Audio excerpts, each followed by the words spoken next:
Hey, Slick Talkers, thank you so much for tuning into this podcast. And I know that if you love this show, you'll also love my morning show called Good Morning Hospitality with my co hosts Michael Golden and Brandy Canali, as we spend 30 minutes every Monday morning to dive into the industry's top latest news and trending topics. So go check it out on wherever you find your podcasts at Good Morning Hospitality. And you can live stream with us on Monday mornings on LinkedIn, Twitter, Facebook, and of course, YouTube. Now, I hope you enjoy this episode. So they may use your parking lot and not even use your hotel because it's a big parking lot and it has a lot of, and so that might be right there. And so, and then the recognition of some of these kids are really, they're like really high, they're drugged up, and because often they keep the kids really drugged up just to kind of get them like obedient and compliant. Welcome to Slick Talk, the hospitality podcast where we discuss all things hospitality, hotels, and business. You can find us online at slicktalkthepodcast.com and on every podcast listening platform.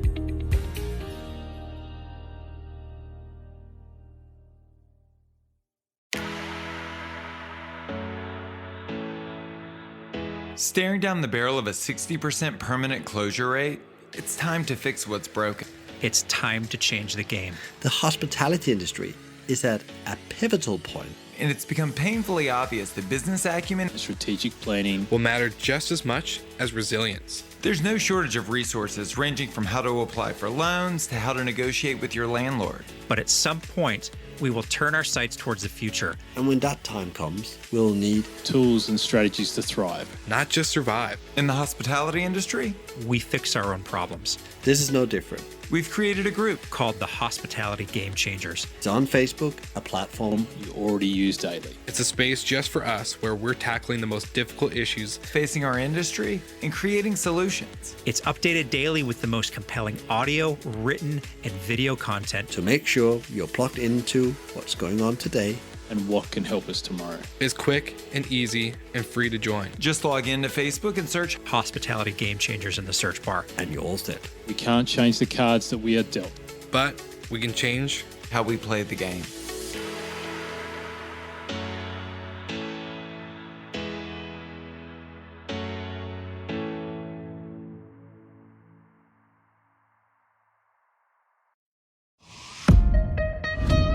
He's kind of like the Joe Rogan of the hospitality industry right now.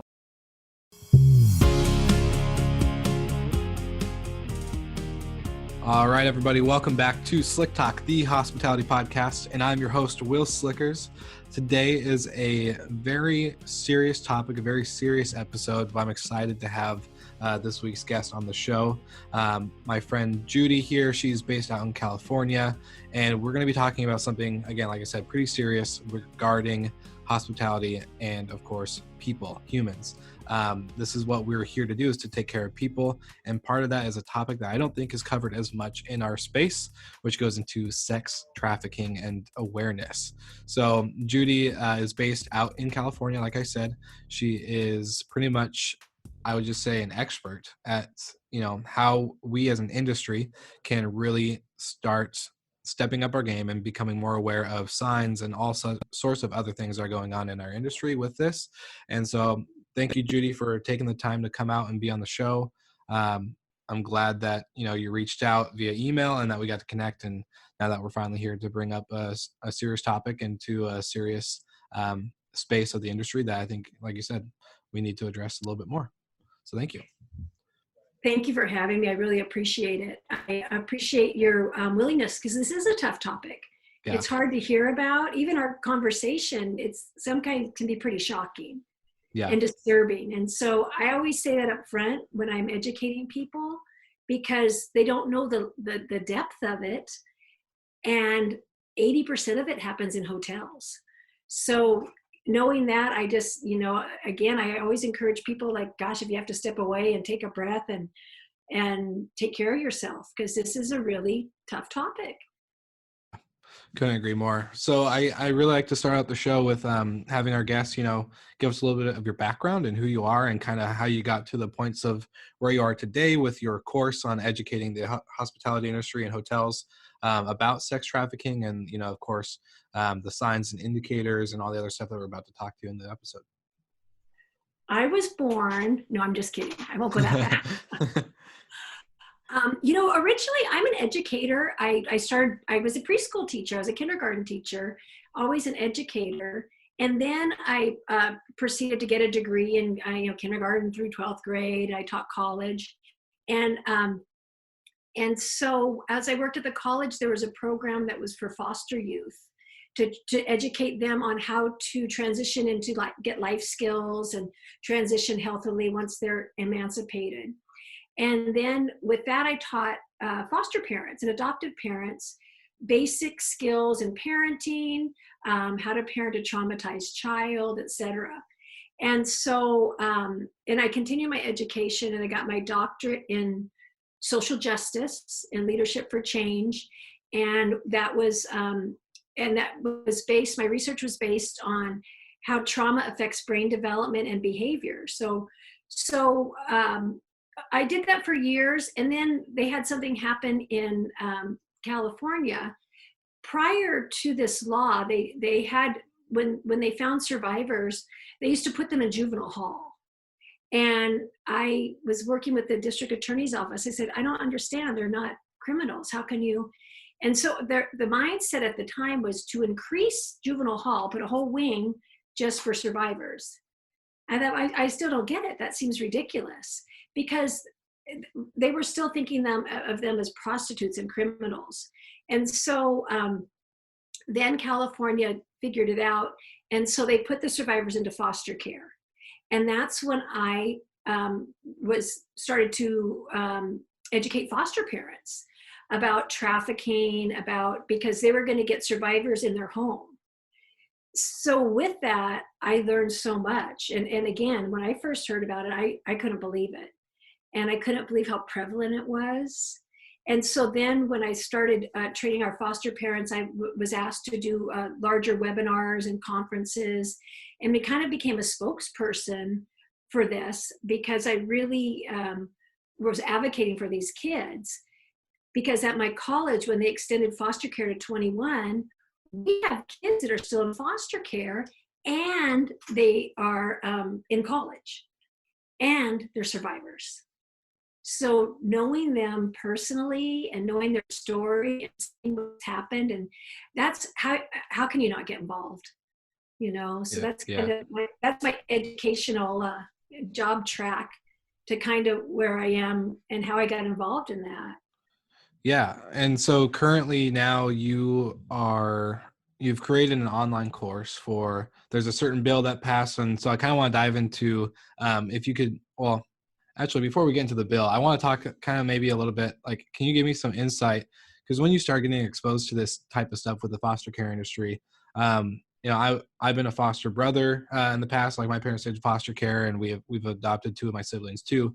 So when it came into about discovering more about sex trafficking and this, just really hard topic, how was a lot of it exposed to you? Was it via, just seeing the kids and the survivors, or was it how did you yourself as an educator of this topic become educated, if that makes sense? So initially, because I was at a conference for the trainers of foster parents, and they had a speaker, and they called it CSEC, which stands for commercially exploited sexual children.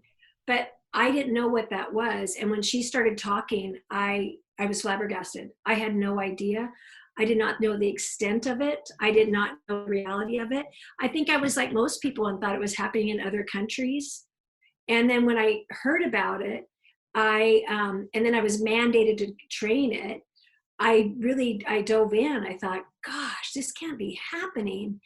And so I, joined a task force with the district attorney's office. I started doing trainings, and some of the police force came, and the sheriffs, and then, because I had a powerful voice with it, and I had the knowledge base, I just kept getting, asked to do it. And can you represent, can you tell our parents, and so, I mean, not that I would choose the specialty of child sex trafficking, that just kind of grew organically into that role. Gotcha. No, that makes sense. It's kind of, not to compare apples and oranges, but it's like podcasting about hospitality. Yeah, it kind of just starts happening and things fall into place. So I get that. I Yeah. understand at a different level. Well, now let's talk about Bill SB-970 and what this really plays into. I know specifically for a lot of California people. So any slick talkers out there right now that are listening and you're based in California in the hotel hospitality world, this is going to apply to you, so really pay attention. But if you could just kind of dive into what this bill is, what it does, and what the requirements are for the industry. Absolutely. What it is a bill. It's about getting hotels and people in the hospitality industry, all the employees, trained and educated in awareness. And so there was a mandate that this came out January 1st, 2020. And so I was kind of rocking and rolling with this, and then the COVID happened. So everything kind of stopped. And what it is that they just want the awareness, because as I mentioned, 80% of trafficking does happen in hotels.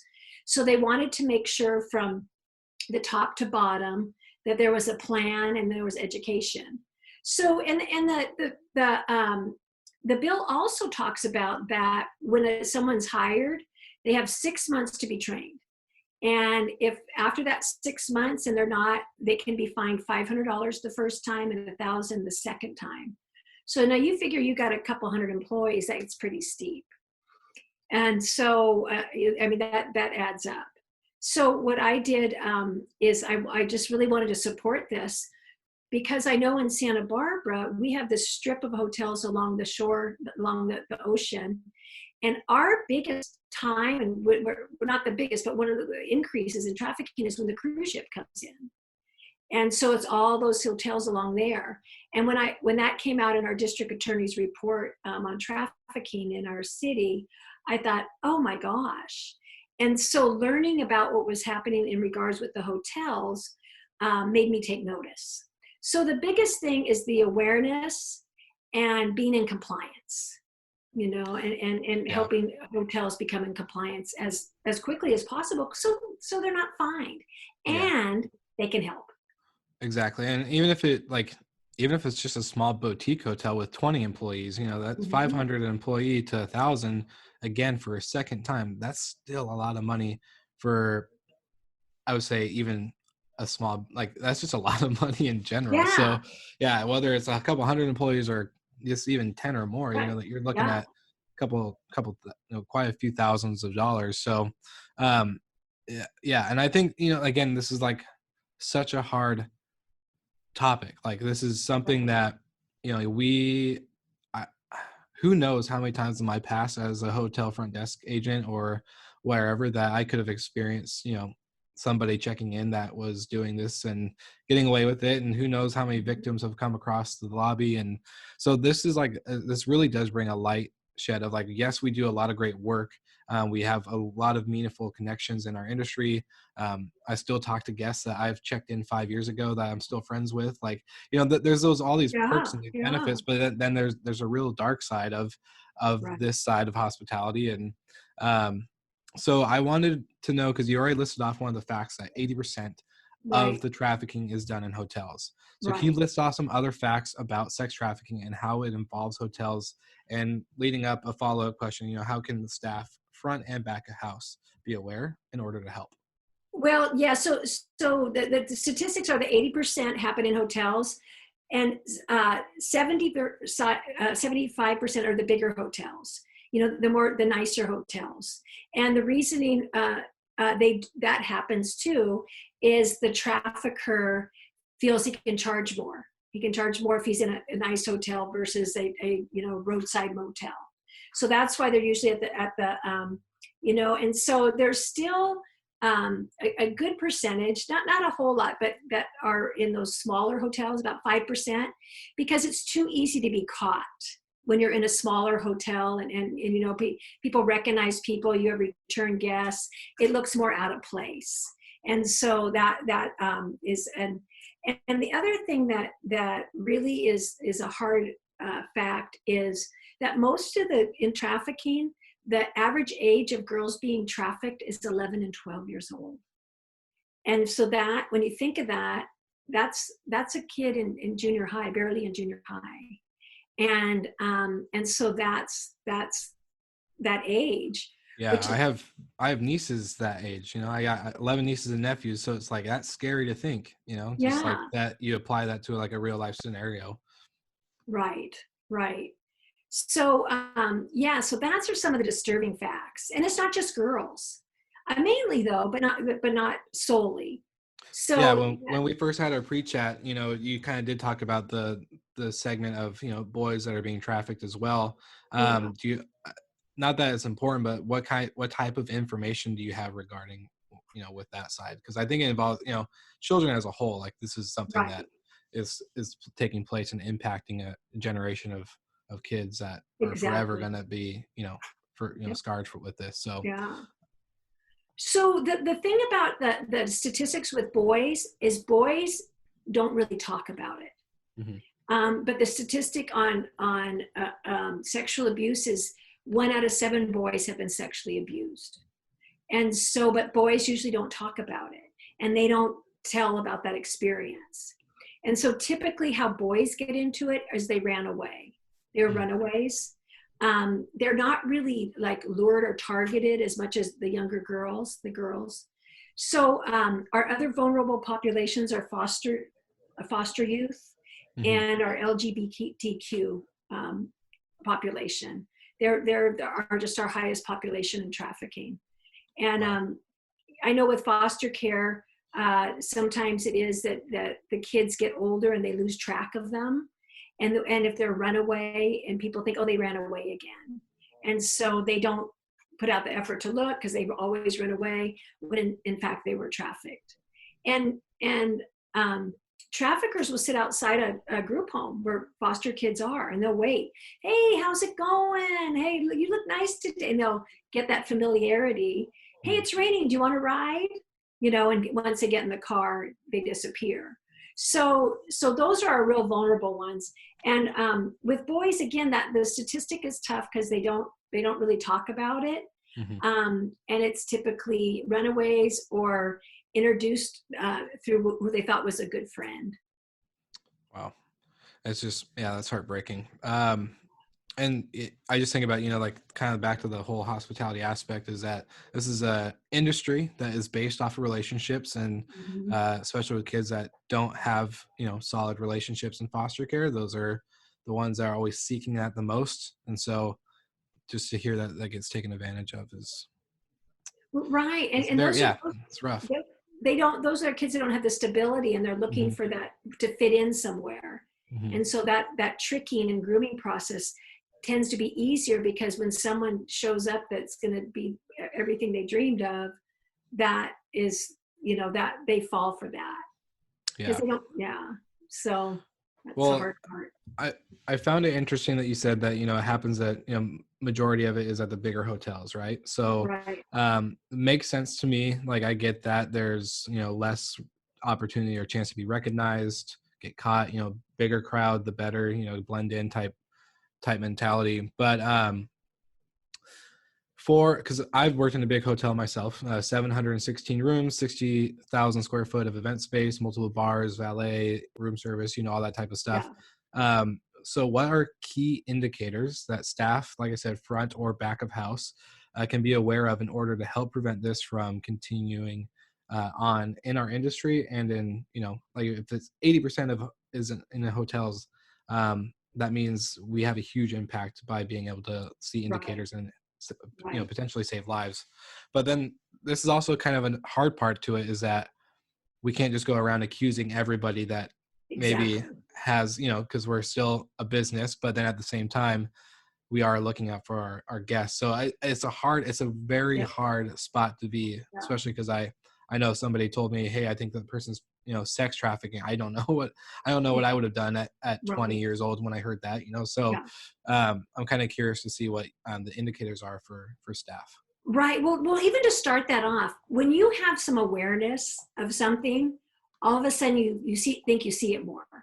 And so I know with me, after I had my first course in it, I was looking suspiciously at, because it was just this new awareness. So having said that, if people are hearing this, know that always happens because your awareness is up. But also, I can talk later about a plan, what you can do as a hotel to safeguard yourself with that. Oh, that'd be great. So yeah, of course. So let's just start in the parking lot when a car pulls up. To sometimes, like if a car pulls into valet and you see young girls get out and they're dressed older than they should, like they got the high heels, the short shorts, they look out of place. Right there, that's an indicator. That could be a check. And you don't report that. You're just thinking, so what you want to think about is how do all these indicators work together? So that's, that's like a, that looks out of place. And if the driver doesn't get out and the girls are just pulling out, so they could come with no luggage because it's just an afternoon, or they can come with a ton of luggage. It's kind of almost either or. And even when they park, where do they park? And so sometimes trafficking happens in the parking lot. So if you have a car, and they may park way in the back of the parking lot next to an RV or next to a bigger truck or something, and they back in. And so I saw this happening once where the girl was wandering. I said, "You okay?" She goes, "Yeah." And then you hear a whistle and she'd run over to the car. What's going on there? And so I'm just like kind of walking over, saw a little too much, and then made a call. But so they were trafficking in the car. So they may use your parking lot and not even use your hotel because it's a big parking lot and it has a lot of and so that might be right there. And so and then the recognition of some of these kids are really they're like really high, they're drugged up, and because often they keep the kids really drugged up just to kind of get them like obedient and compliant. So that's a couple of things too, just as they drive up. And so when they go and check in, the statistics with that is that it's about 45% that the trafficker is the one that gets the room, and the room is in their name. And so it's not their real name, of course, but that's their credit card with their alias. And so the room's sometimes already paid for. And so they'll check in and the room's already paid for. They're young girls. We're visiting my uncle, he checked, And so what they found, a lot of the girls said, is that no one asked for my ID, or the ID had a name on it and it was different than the registration. And so, and that they just kind of let it slide. So a lot of the girls had said that was their experience there. Or you could have a girl that has her own fake ID and has her own credit card. And so she checks in for herself. And that's probably a same amount, it could be either or there. And then you also have the buyer. The buyer might have got a room. That's less, because typically if they're in a hotel, they're going to stay there for a while. It's not just going to be one person. So that whole transaction, and a lot of times they'll just pay cash. And so seeing a young girl like that pulling out a wad of cash, that too can be like, And so these are just like little indicators, that isn't warrant a call. But if we see this, and then we see this, and the way they part, it kind of all adds up.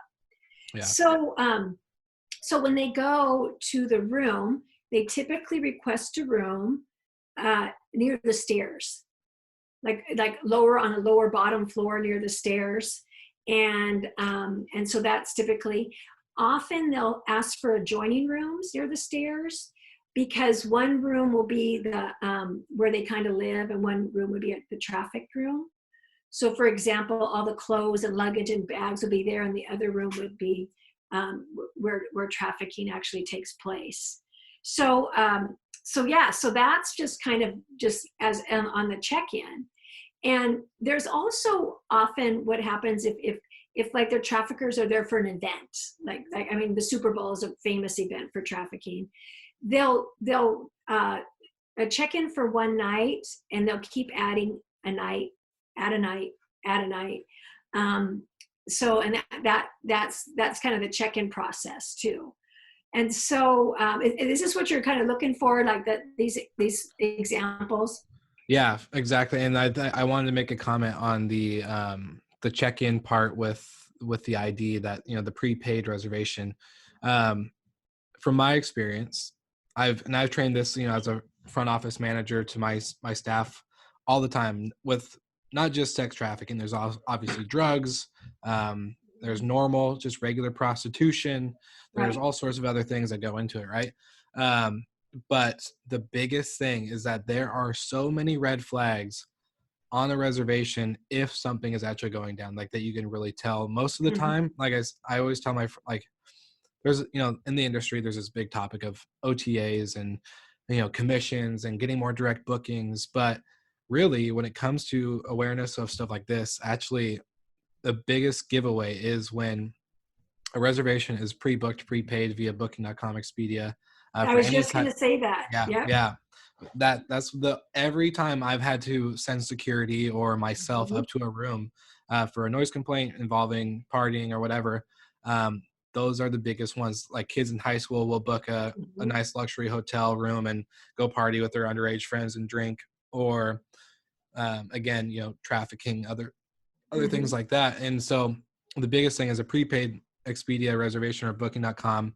And again, there's always an excuse why they don't have the right ID or the credit card with them. And front desk agents, like if you're listening to this and you're a front desk agent, manager, director, whatever, this is my biggest thing. I don't care how long your line is in the lobby and how, you know, swamped you guys are at the front desk.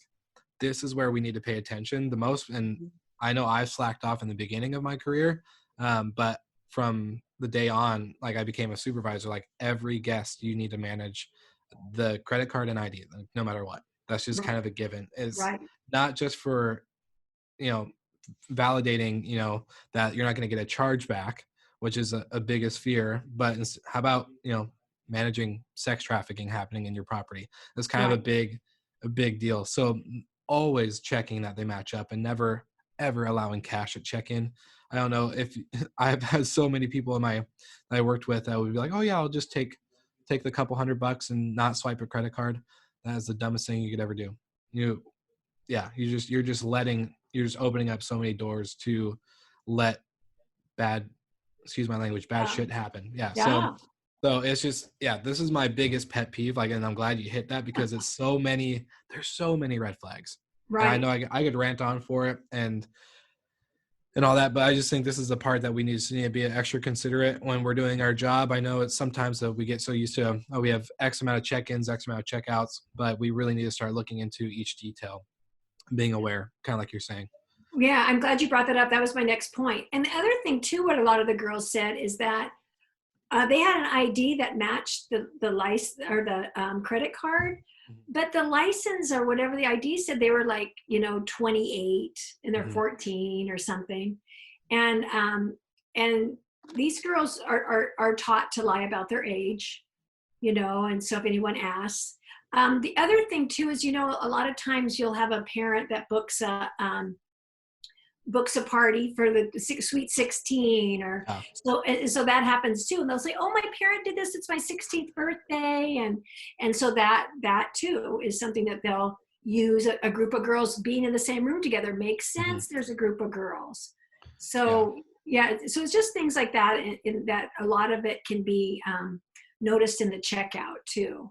And the other thing I have to say is when we see these girls and they are in the checkout and they have a fake ID or something, and you have a red flag, they're victims. And if I can bring anything away from this, is we need to create an empathy and a compassion for them, not get out of my hotel, scumbag, or like you're wasted or whatever. You know, we've got to be part of that solution. So, and that might be part of, I'm going to talk about how to make a plan.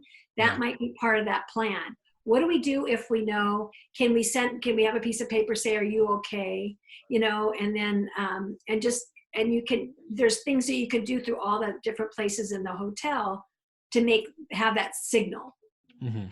Um, I was going to even say just kind of like a random story, but this brings up to mind. I remember a female guest was staying with us at this hotel that I worked at, the 700 plus room. Female guest was staying with us, and a gentleman who was her father. I do know this for sure now afterwards, but at first, when you have somebody coming up to the desk when it's quiet, says, "Hey, I need to get to so-and-so's room. Can you point me in the right direction or make me a key?" And there's no notes on the reservation saying so-and-so is going to stop by and grab a key or right. nothing like that. So I called the room, said, "Ma'am, I have so-and-so here. Um, you know, just please let me know, if this is the person that you want to come to your room." She's like, "Oh yeah, that's actually my dad." And I was like, "Are you sure? Like, you got to make sure like these things." And he was laughing the whole time. So thankfully he was like, pretty understanding, but it was like, look, we got to verify these things and go the extra steps, even if they aren't like, if in that case, the dad could have gotten mad, he could have been like, "What the hell? I just need to go see my daughter, blah, blah, blah. We're going to dinner," or, whatever event's going on. At the end of the day, man, just take an extra step and do it, because I would rather say 100% walking away when that guest came down and it was her dad and everything was all smooth and gravy. I'd rather be, comfortable knowing that than, sending a person up just because my daughter's up in this room and he knew a room number, Exactly. So it's just, and you'd rather take the risk of almost like offending a guest versus, being a part of that. Mm-hmm. And that's the thing too, is hotels used to not be held responsible. And so it's just, until recent that hotels are held responsible. See, if they don't have anything prevention, their staff isn't educated, and it happens. So just, not too long ago, there was like 3 major lawsuits against hotels from survivors that said, "I was there all the time. Why didn't you look at me? It was obvious." And and so they took the chains to court and they won. So it set precedent for hotels to say you need to do. And so they're saying too, if they kept allowing this to happen, they can be charged with, aiding and abetting trafficking. It's a big thing. So, so that's I the totally reality. agree. Yeah, that's a huge reality. And, there's so many things, I already know the operations of a hotel and a business like this. So like adding that on top of your plate is not something you guys want. So it's just, I think this is a perfect way to segue, like what, as a plan, like how can we take these how can we take these indicators that you've given and what can we do to use and create a plan? Like how can we, or at least set up a structure of something and develop one as time continues on? Right. So, first of all, educate your workers. Anybody who comes in contact is what the law says. So it could be your pool guy. It could be your parking attendant. So the education part is first, because then you're helping, protect your hotel as well. And so, like, for example, in the restaurant, if there's a girl that comes in and looks around, an hour later kind of looks around again and keeps leaving, that's an indicator for the restaurant. Also too, some of the girls are, part of it is they starve them. And when they want to keep them really thin. And so if they're looking in the restaurant, a lot of the survivors were saying how they would go steal tips just so they could get something to eat, or they would steal food off the plates because they were starving. And typically if you're dressed nice and you're that level of hotel, you don't steal other people's food off the plate or from a bus tray or something.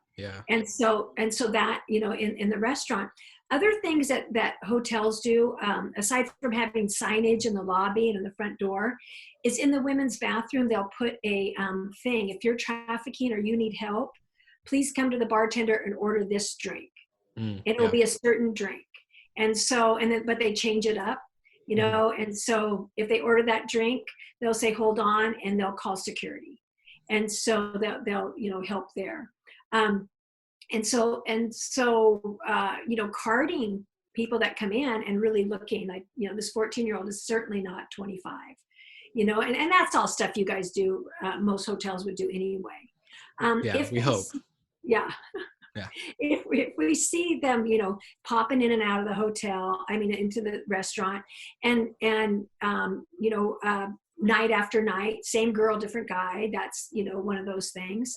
Yeah. And so what you could do as a plan too is once everyone's educated, you can say, I saw a red flag. Mm-hmm. I saw a red flag because this and this. I saw a red flag, because then you're putting all the information together, and then it starts to make sense. And it's not, oh, well, so-and-so said, so we better do it. Mm-hmm. Your maids are front line. Your housekeepers 100%. are front line. And so what happens a lot is they order a lot of extra towels and linens and just ask to have them left at the door. And so maybe several times a day. And so, and then if they do have come in, that the maids, if they notice one room is thrashed with shoes and makeup and clothes and the other room is empty, or if a maid comes in to clean and there's several girls hiding in the bathroom, they say, we don't need the bathroom done. And there's a group of, young girls in the bathroom. I mean, she probably won't see him, or he, I shouldn't, but they can hear him. They can hear him. And so the reason that it was really difficult before this all kind of came to light is often the traffickers worked with the housekeeping. And so what they would do is they would tell them to don't say anything, be quiet, and would pay them pretty handsomely. And so that was what was happening along our strip before we kind of came to light, that there was a few maids that were, making a lot of money. So if you make $500 extra a week just by not saying anything, that's great for your family. If you have a bunch of kids, or anybody, Mm-hmm. So that's the whole thing too, is the maids. And then the room service, if there's only supposed to be one person in there and they're ordering food for 8, or something like that, or they're ordering a lot of alcohol sent up to the room. And other things too in the service is there a lot of drug paraphernalia? Is there a lot of liquor, looking like liquor? And then the other thing that's a telltale how a lot of the traffic survivors got rescued from hotels is the enormous amount of condoms in the trash can. Yeah. So that little thing's like, wait, this is very unusual. So things like that. And then what's going to happen too is a lot of the girls won't make eye contact. They will just look down. They won't make eye contact with you. They won't make eye contact with the people working at the pool. That was one of my friends was at a hotel, and she had never even heard of trafficking. And so they were in the jacuzzi, and they got in the jacuzzi, and there was this older man and this girl, and she's looking down. He said, oh, this is my niece. She's really shy. She won't talk. So they were chatting and looking, and so they went to get up, the uncle, and he grabbed his towel and said, shoot, I left the key. Did you bring a key? She, no. And so he goes, come on, I got to run over to the front desk. So they go, we'll watch her. We'll just visit. We're fine. It's right over there.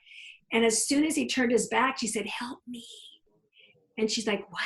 She was like, help me. And so they took her into their room, and she said, oh my God, I've been, kidnapped. And so they called the police. And by the time the police got there, that guy was gone. Because when he went back to the pool and they weren't there, he was gone. Yeah. And so that was her first of trafficking. She had no idea. So my friend who saw this girl and helped her out of the jacuzzi, she ended up finding out and became an advocate. And her husband started a residential treatment center that trafficker survivors can live in Santa Barbara, called Hope Refuge. And it's the biggest one, has the most beds in the United States. And so just hearing about it makes you feel like you have to do something. Well, I was going to ask, so now knowing that you're a spokesperson with them, and like you said, once you get into this, you can't not do nothing. Mm-hmm. So what, I guess, understanding your course, because I know for a lot, again, this is if you're in California and you're listening to this, you need to go avoid a fee and avoid a fine, but also step up to the plate and take this seriously, because this is a lot of people involved. And so what does your course cover? How does this help with coming into compliance with that bill, along with, going extra ways for hospitality staff to really really make sure that they're taking care of their guests all the way through. Right. So what it has on it is they talk about what's human trafficking. There was that umbrella of human trafficking, the labor part and the sex trafficking part. And so my courses are all online. You can take them on your phone. You can take them on your computer. And so just understanding the exploitation of children on the big picture. And so the other thing is how to identify risks. Yeah. You know, if you have a kid that's beat up and looking like they're, you know, really drunk and all that, the kind of the indicators that we had talked about. And so also, what's the role of hotels now in the hospitality industry?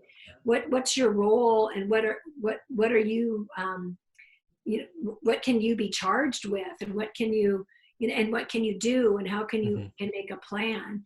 Because it is becoming where the hotels and the hospitality industry can be really fined, and it's really big. So we want them to know what to look for, and there's an overview of what is trafficking, how does this all work, and you know, and so it's really different. It's changed even since the years I've been in here. You had your trafficker, similar like a pimp. You had your victim, and then you had your buyer. And so that's changing too. So the profile of a buyer is a middle-aged white male married with 3 kids executive. That's that's, you know, it's who you wouldn't think, and that's typically who your buyer is. And so now what's happening is they're starting to and this came out of that Epstein case, that they're starting to have recruiters, and it puts the distance between the trafficker. So like when Epstein recruited some of those high school girls to recruit their friends. And so that's becoming a popular way to traffic now, that they can recruit their friends at school and say, hey, you want to make some extra money? You can be part of the popular group. And so that's really hard. So, and then I also created courses for teachers, because it's by law, they need to know as well. And then for parents. In California, they have it to where the kids in junior high up have to be educated in trafficking. Well, the parents need to be educated. If their kids are going to get this information, they really need to know. Yeah. So you know, that whole education piece. So, and then it's a lot of what to do, hotline numbers, how it all works out, and you know, the signs, the indicators, what appearance wise, and so it's just to them to look like, it could look like this, it could look like this. And then with the course, when they're done, the course completely covers all the mandates of the law. And then when they're complete, they get an automatic certificate of completion, and that the hospitality or the HR of the hotel gets a record of it. And so it's pretty easy record keeping. And that's why I did it like this way, because I wanted them to be able to do it fast. Within a week, you could probably have your whole hotel, in compliance. Yeah. And so yeah, and then I started thinking about the hotels, and that, gosh, this law, and how can they do it quick? And I knew that if I made the course, I would do it with that information. It would be full what needs to be in there. And so and so it was funny, because I didn't even know about the law, and it was in December, a couple of days before New Year's, and I saw it on the news. You know how they show the new laws coming up? Yeah. And so I thought, I got to jump on that. For sure. And created the traffickingawareness.org. And so I'm an educator. I'm an educator. I'm not like a vigilante. I'm not going after traffickers. I'm not a stakeout with like cold coffee and Cheetos, or, that's not, I think we all have a part in it that we can help. And I know this is what I can do. I can help educate and raise awareness. Yeah. So, that's where it all starts. And then I think, with taking the information that you provide on the show, and then also on your site, really just goes into taking action. That's one thing I think I've learned in my life when it comes to anything, when it comes to making a business or starting a podcast or building relationships or whatever, is taking action and pulling the trigger and actually doing instead of just, Right. it's good to be informed and educated, but what are you going to do with it? Right. Like, Right. how are you going to use it to benefit yourself or your company or your team or your guests? There's a lot of stuff that it takes triggers to be pulled. And I don't mean that in a bad way. I'm talking like the Yeah. triggers of using these educational tools, tips and tricks. And really, I think, becoming is hard because I think of all the other like industry issues, right, that we're dealing with COVID, but then also the high turnover employee rates in the hotels and hospitality as a whole is already, pre-COVID, post-COVID, it's something that's been an issue in the industry. And so having to continue it's not getting everyone educated at once and then just saying we're good and compliant. Is continuing the education, continuing to be updated, continuing to take action when it's needed. I always say like the podcast is an ongoing conversation, right? People always ask me, how can you talk about hospitality so much? Well, it's an ongoing conversation. And then for this is an ongoing learning tool. This is an ongoing issue that is always going to be a part of the industry. So not always a part of the industry, but like, I'm saying this is always going to be something that's going to be you have to be on top of. You can't just get complacent with it. So I think it's really important. And I think obviously if you're in California and you're listening to this, which fun fact for you, Judy, 75% of my audience is in America, and the majority of the listeners in America that listen are in California. So if you guys are the majority listening right now, you need to start hopping on this. And I've of course linked everything into the show notes like always. And I'll put everything into like Facebook and Instagram and all the other stuff that we do. But I just really think that this is a hard topic. This is a very, sensitive topic with a lot of people. I know we all come from different backgrounds and experiences and cultures and all this other stuff, but this is something that needs more light. So I just really wanted to say that, thank you for reaching out and being open to discuss this, because it's, again, like I said, it's not easy. It's not easy for me as an uncle, as a brother, as a, anybody, as a human, to just know that this is happening under our noses. And so yeah, it's just, thank you. Seriously. And thank you for the opportunity. When you can get people aware, that's when we get advocacy, and that's when we get change. Yeah, and, exactly. And then if you knew these survivors, you can't not do something. Exactly. Well, I think that'll be the title of the episode. You cannot not do something. Yeah, there you go. Well, I was going to say, do you have any final thoughts or, shameless shout outs or, little things that you would like to conclude the episode into the audience? Well, another thing too is, parents. I have a whole different class for parents that want to talk to their kids about it. And for teachers, it's not of course around a hotel. It's more around school and a lot about the internet. A big percentage of our kids are lured in by the internet. And so that's how our kids get into trafficking. And so I also have those available. And the course isn't just for people who live in California too, but it is the compliance. Yeah, for and sure. I think everyone should be doing that, every hotel. And the other thing is, with this COVID again, used to be, doing conferences and some people, they are like, I don't know about the online stuff, and doing online webinars about trafficking, whatever it takes to get the word out there, whatever it takes. Yeah. And there's a lot and what we've learned, I've been doing Zoom, recordings for a long time, for the podcast sake, but I think a lot of hotels and other, hospitality businesses are starting to pick up on webinars and other things like that. But there's a bunch of other tools for hotels and staff and teachers and families to use these platforms online, in a sense to pass down information, to literally create as a funnel for direct, direct distribution of this information.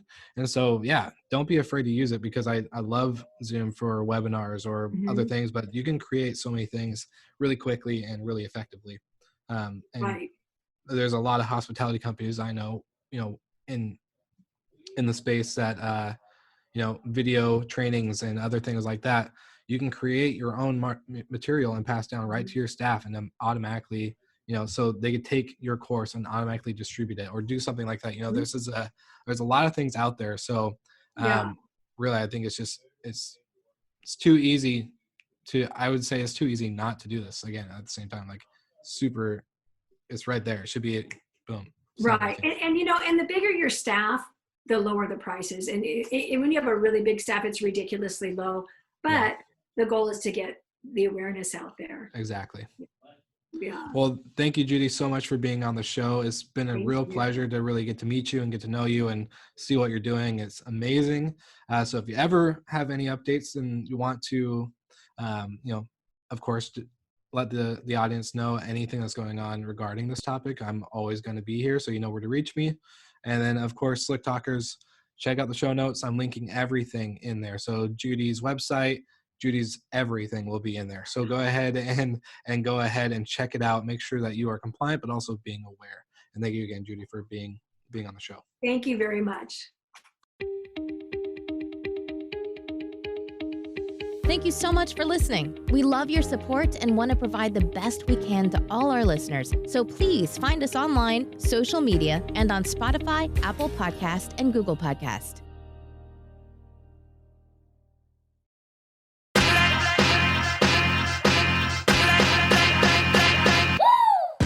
What's up, everybody? If you've gotten this far into the episode of Slick Talk, the Hospitality Podcast, then you are amazing, and thank you so much for tuning in. We want to send you two places really quickly. If you can, check out the show notes and click the hospitality.fm link. Check out all of our other shows on the podcast network.